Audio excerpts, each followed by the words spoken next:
نحمده ونصلي على رسوله الكريم أما بعد فأعوذ بالله من الشيطان الرجيم بسم الله الرحمن الرحيم إنا أنزلناه في ليلة القدر وما أدراك ما ليلة القدر ليلة القدر خير من ألف شهر۔ محترم حضرات، اللہ جل شانہ کا بڑا احسان ہے اور اس کا کرم ہے کہ اللہ جل شانہ نے ہم کو رمضان مبارک عطا فرمایا۔ یہ رمضان مبارک کا ایک ایک لمحہ اور ایک ایک سیکنڈ بہت قیمتی ہے۔ رمضان المبارک کیا ہے؟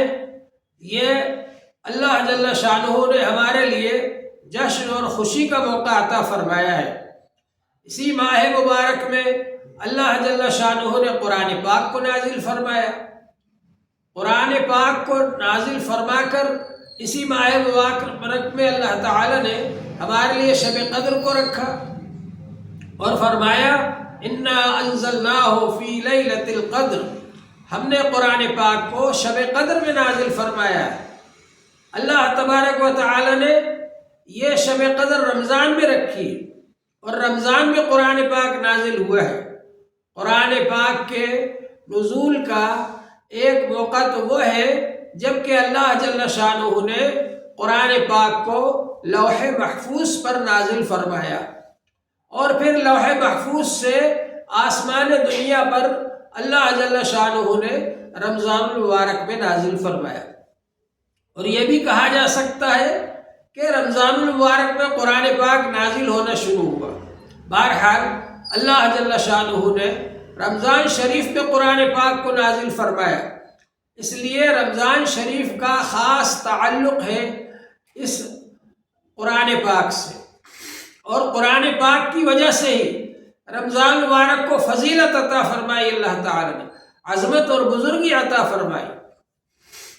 اللہ جل شانہ نے ہمارے لیے ماہ رمضان کو ایک ٹریننگ کورس بنایا، اس میں ہم کو قرآن پاک سنایا جاتا ہے۔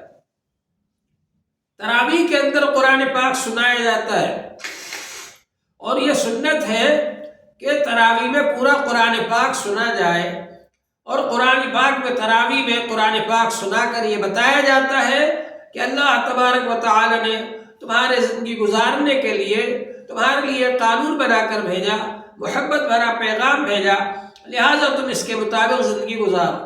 یہ دستور حیات ہے، دستور زندگی ہے، یہ ایک قانون ہے، اس کے مطابق ہم کو عمل کرنا ہے۔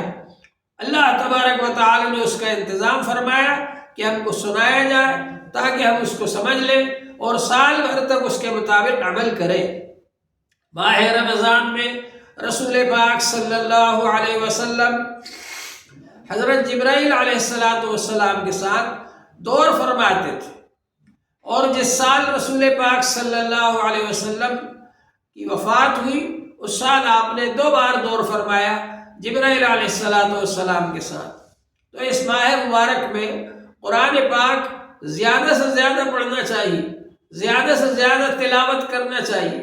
حدیث پاک میں آتا ہے کہ اگر کوئی شخص ایک حرف پڑھتا ہے تو اس کو 1 نیکی ملتی ہے، 10 نیکیاں ملتی ہیں۔ اور قرآن پاک میں حضور صلی اللہ علیہ وسلم نے فرمایا میں نہیں کہتا کہ الف لام میم ایک حرف ہے، بلکہ الف ایک حرف ہے، لام ایک حرف ہے، میم ایک حرف ہے۔ تو اس طرح الف لام میم پڑھنے سے 30 نیکیاں ملتی ہیں، اور باوضو ہو کر پڑھے تو ایک حرف پر 25 نیکیاں ملتی ہیں۔ اور اگر قرآن پاک کو اس طرح سے پڑھے، کوئی زبانی پڑھ رہا ہے تو بے وضو بھی پڑھ سکتا ہے، لیکن قرآن پاک کو ہاتھ میں لے کر جو پڑھے گا تو وہ باوضو پڑھے گا۔ اور قرآن پاک کو اگر نماز کے اندر پڑھے، نفل نماز بیٹھ کر پڑھنا بھی جائز ہے، نفل نماز میں اگر بیٹھ کر کوئی قرآن پاک کو پڑھے تو ایک حرف پر 50 نیکیاں ملتی ہیں۔ اور قرآن پاک کو اگر کوئی نماز میں کھڑے ہو کر پڑھے تو ایک حرف پر 50 نیکیاں ملتی ہیں، ایک حرف پر 100 نیکیاں ملتی ہیں۔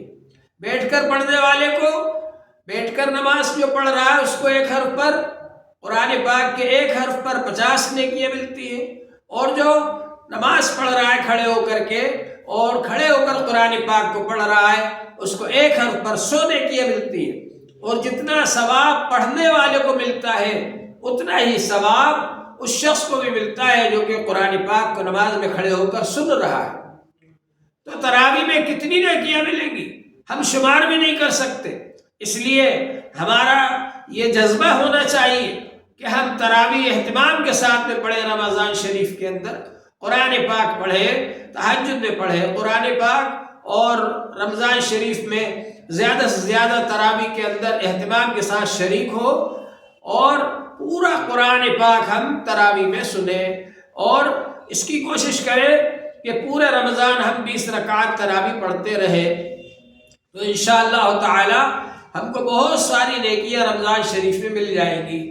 یہ قرآن پاک اگر ہم نے سنا تراویح کے اندر تو یہ قرآن پاک ہمارے لیے سفارش کرے گا اللہ جل شانہ کے دربار میں۔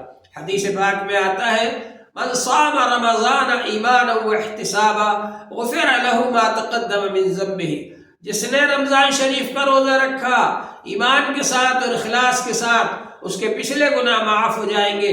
ومن قام رمضان ایمانا واحتسابا غفر له ما تقدم من ذنبه، اور جس نے رمضان شریف میں تراویح پڑھی ایمان کے ساتھ احتساب کے ساتھ ثواب کی نیت سے، اس کے بھی پچھلے گناہ معاف ہو جائیں گے۔ اور حدیث پاک میں آتا ہے الصیام والقرآن یشفعان، روزہ اور قرآن دونوں اللہ کے دربار میں سفارش کریں گے۔ یقول الصیام ای ربی منعته الطعام والشہوات فی النہار فشفعنی فیہ، روزہ کہے گا اے پروردگار میں نے اس کو دن میں کھانے سے پینے سے روکے رکھا، خواہشات سے روکے رکھا، اس کے حق میں آپ میری سفارش قبول فرمائیے۔ اور قرآن پاک کہے گا ای ربی منعته المنام فی اللیل فشفعنی فیہ، اے میرے پروردگار میں نے اس کو رات میں نیند سے سونے سے روکے رکھا، اس کے حق میں آپ میری سفارش قبول فرمائیے۔ فیشفعان، تو ان دونوں کی سفارش کو مان لیا جائے گا، اور اللہ جل شانہ اس بندے کی مغفرت فرما دیں گے، اس کے گناہوں کو معاف فرما دیں گے جس نے دن میں روزہ رکھا اور رات میں قرآن پاک سنا یا پڑھا۔ اور حدیث پاک میں آتا ہے رب صائم لیس له من صیامه الا الجوع، اور ایک روایت میں الا الظما، بہت سے روزہ دار ایسے ہیں جن کو روزہ رکھنے میں بھوک پیاس کے علاوہ کچھ نہیں ملتا۔ اور رب قائم لیس له من قیامه الا السحر، اور بہت سے شب بیدار ایسے ہیں جن کو رات میں جاگنے کے سوا عبادت کا کوئی ثواب نہیں ملتا۔ اگر آپ تراویح میں شریک ہوئے جا کر تو یہ نہ سوچیں کہ جب امام صاحب رکوع میں جائیں گے تب ہم شریک ہو جائیں گے، اور پیچھے بیٹھ کر دیوار سے ٹیک کر کے آپ باتیں کرتے رہے، اور جب امام صاحب رکوع میں جانے لگے تب آپ کھڑے ہو کر کے نماز میں شامل ہو جائیں۔ یہ طریقہ اچھا نہیں ہے۔ مسجد میں جا کر دنیاوی باتیں کرنا ویسے بھی منع ہے، اور پھر جب قرآن پاک پڑھا جا رہا ہے تراویح ہو رہی ہے اس وقت اگر بات کریں گے تو نماز میں خلل واقع ہوگا، قرآن پاک پڑھنے میں خلل واقع ہوگا، اور اس کی وجہ سے بڑا گناہ ہوگا، کیونکہ قرآن پاک کے بارے میں اللہ جل شانہ نے ارشاد فرمایا اذا قرئ القرآن فاستمعوا له وانصتوا لعلکم ترحمون، جب قرآن پاک پڑھا جائے تو خاموش رہو اور کان لگا کر سنو تاکہ تمہارے اوپر رحم کیا جائے۔ تو اللہ تبارک و تعالیٰ کا رحم تب ہوگا تب کہ ہم قرآن پاک کو غور سے سنیں گے، سمجھیں گے، اور اگر ہم قرآن پاک کے پڑھنے میں خلل واقع کریں گے تو یہ تو مسلمانوں کا طریقہ نہیں ہے، بلکہ یہ تو کافروں کا طریقہ ہے۔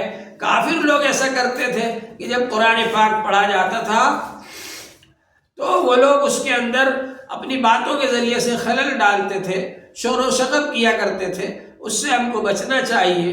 اللہ جل شانہ ہم سب کو عمل کی توفیق عطا فرمائے۔ وآخر دعوانا الحمد للہ رب العالمین۔